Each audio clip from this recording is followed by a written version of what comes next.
Don't suffer the problems that most Americans, and ask questions, investigate, learn. Don't let the dangers of the financial world surprise you. What are we going to do? Right, we are going to shift our priorities, shift our knowledge, shift our planning, shift our experience, shift your life now. My clients learn how to create an income they'll never outlive and change the financial reality for themselves and their families. When you have healthy money and healthy DNA, you don't worry how your money is safe. You don't worry about tax deferral. You don't worry about liquidity. You don't worry about running out of money. When you have healthy money for happy life, when you have a healthy money DNA, you don't worry about money.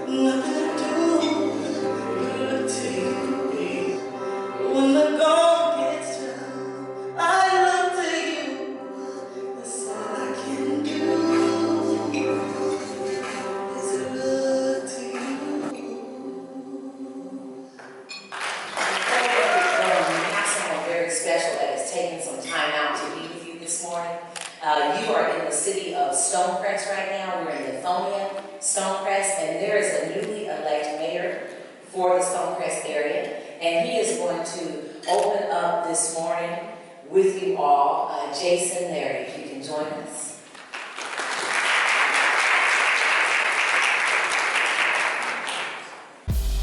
Good morning.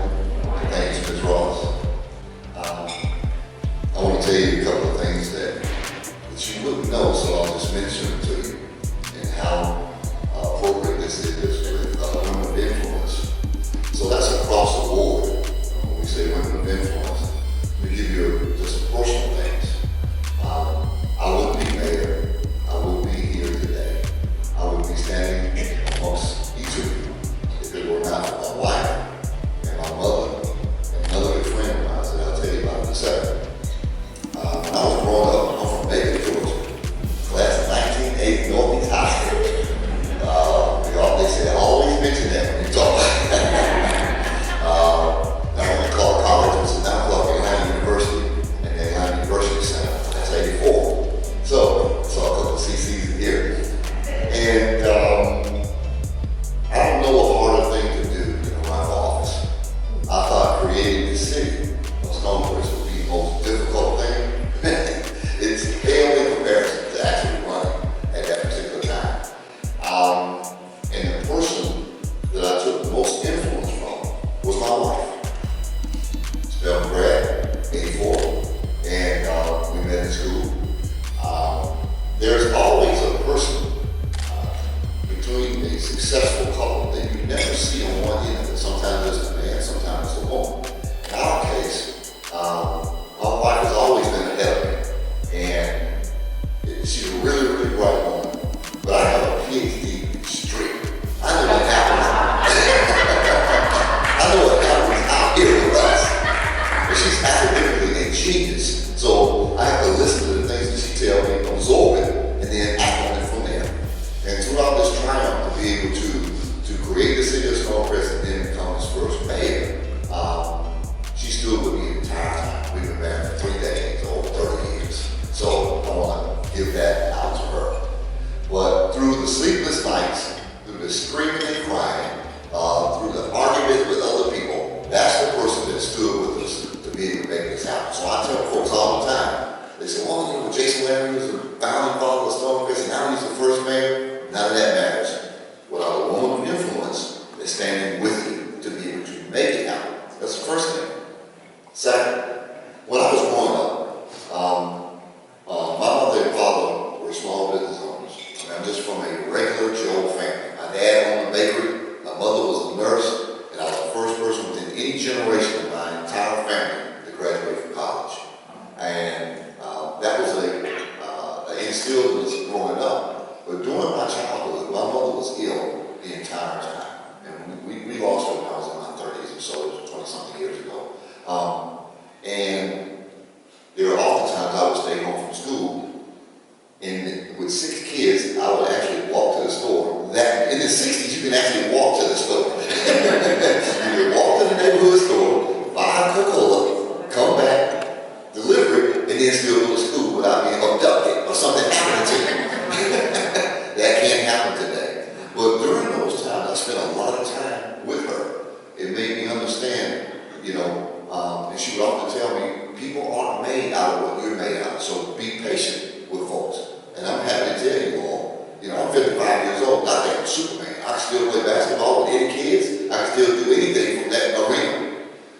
But what I learned from my mother was patience, diligence, how to love people, even when they don't love you back, and how to take care of the folks because God has given you some extra things that you can be able to do things with. So that leads me up to the culmination of the third person in my life.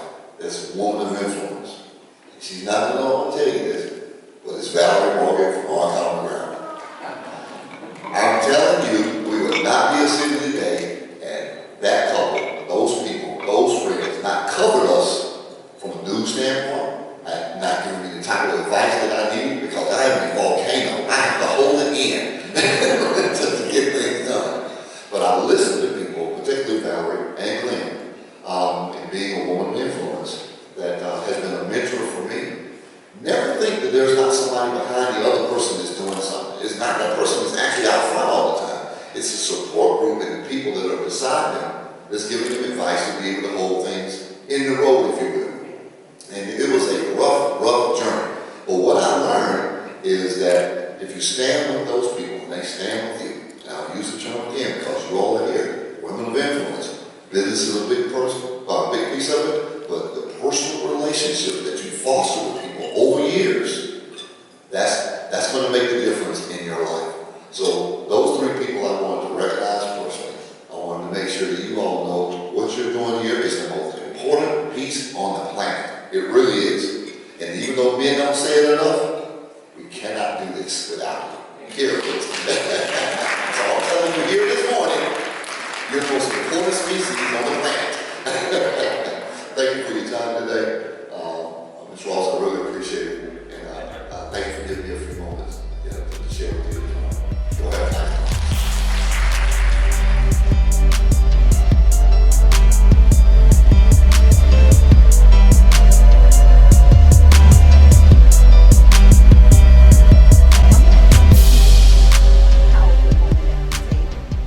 Her name is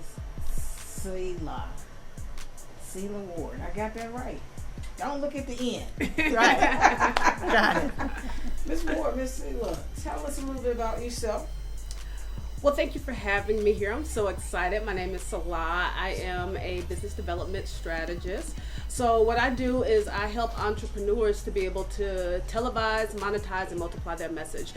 We help entrepreneurs regardless of what industry they're in, whether that is service or if they have a product, we help them to scale it beyond themselves. But more importantly than that, like what I'm really excited about being at Legacy is that we help build legacies and we teach them how to build their legacy, especially women that understand what it is to build a business and understand what it is to be an entrepreneur. I feel like I also specialize in resilience. I was an attorney for going on a decade, and I worked in bankruptcy. So working in bankruptcy, you see a lot of businesses fail. I actually saw thousands of entrepreneurs fail and then get back up, fail and then get back up, fail and then get back up. You even see people file in bankruptcy multiple times, chapter 7s, chapter 13s, chapter 11s, 1, 2, 3, 4, 5 times. And you start to understand the psychology behind failing businesses and what caused them to fail. So I really got to a perspective where I could analyze their businesses and figure out what entrepreneurs needed in order to be able to be successful.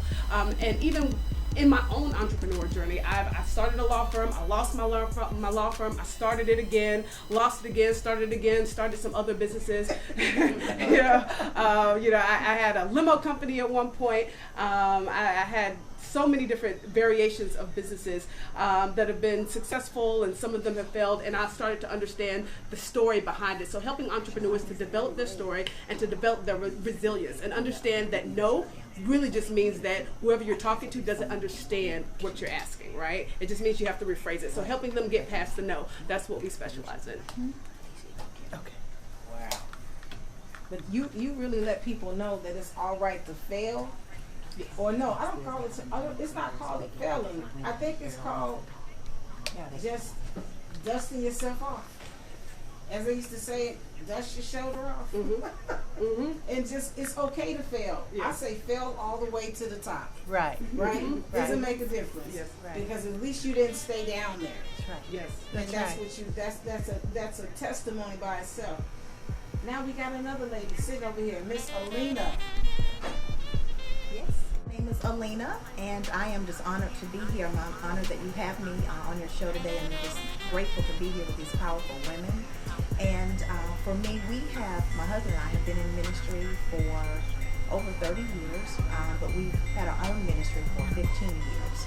And God has just blessed us with that ministry. And just sometimes as women, we support our husbands and make sure that they're doing everything that God is calling them to do. I'm also a wife and mother, so when we're raising and just making sure that that they're birthing their dreams, sometimes we get lost. And so I'm just honored to be here where we can come together as strong women and just really empower and strengthen and encourage one another. So I'm just excited to be here today, and as we just build each other up, it's a blessing. As a pastor's wife, you become, oh my God, what can you say? Everybody is watching you. How do you handle that pressure as a pastor's wife, period, point blank? Then you're into entrepreneurship as well, as I understand, and you're building souls, businesses, families, and communities. I mean, you have a hard, I'm surprised you ain't got a bunch of grace in over this pastor. You just don't see them right now. Right now. You just can't see them. But no, you really, I think the main thing is really to be who you are and just stay true to yourself. Sometimes there are expectations that are put on you, but I think as a pastor's wife, one of the things that my husband and I did in the very beginning, I asked him what was his expectations of me. And at the time that we began the ministry, our children were, I think, 9, 7, and 4. And so my main responsibility at that time was to really be there for him, but also to raise our children while, he moved and did as God called him to do, especially with building a ministry. And so that's what I did, and just tried to support him in every way. I'm also director of our women's ministry. I love the women at our church, and just trying to really, ensure that they become all that God has called them to be.